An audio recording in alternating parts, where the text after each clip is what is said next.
Magandang araw sa inyong lahat mga Lodi. Ating pag-uusapan today ang mga achievement ni Alisa Valdez sa laro ng volleyball. Na kung saan hindi biro ang mga nakuha niyang awards at recognition pagdating sa volleyball. Siya lang kasi ang athlete ng volleyball na may pinakamaraming parangal at championship. Isa si Alisa Valdez kung bakit sumisikat ang larong volleyball sa Pilipinas.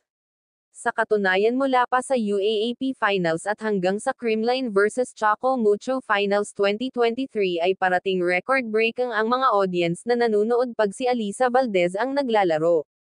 Sa UAAP Finals Season 78 sa laban ng Ateneo Lady Eagles vs De La Salle ay nagtala ng 22,000 plus audience at sa laban ng Creamline Cool Smashers vs Choco Mucho Flying Titans ay nagtala ng 24,459 gate attendance last December 16, 2023, kaya naman tinuturing siyang the phenom at crowd darling dahil sa kanyang karisma.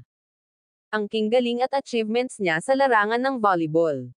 Biruin mo ang dami ng naging gold medal at silver medal ni Alisa Valdez sa paglalaro ng volleyball, parang Michael Phelps lang ng swimming sa dami ng medalyang nakuha. Atin ding aalamin kung ilang most valuable player na ba ang natanggap ni Alisa Valdez sa kanyang career mula high school, college at sa professional volleyball. Ngayon ay ating isa-isahin ang mga naging awards at recognition ni Alisa Valdez sa paglalaro ng volleyball. The award for our Finals MVP. Finals MVP goes to none other than the team captain of Creamline Cool Smashers, number 2, Alisa Valdez.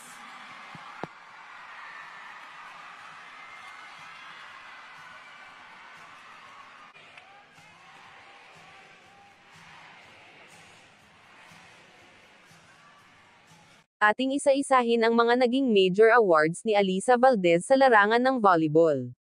Si Alisa Valdez ay nanalo ng UAAP Rookie of the Year noong 2006.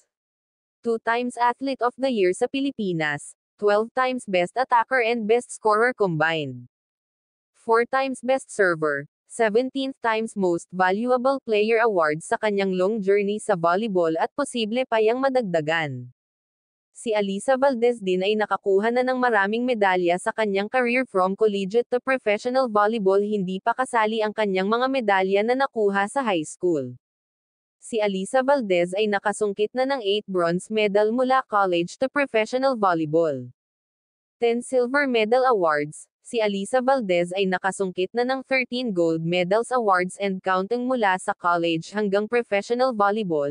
Madami pang mga outside special awards gaya ng Push Sports Personality Awards, Most Popular Sports Personality Awards, Miss Volleyball Awards and many more special awards. Kaya tama lang talaga na bansagan siyang the phenom dahil sa kanyang achievements and recognition.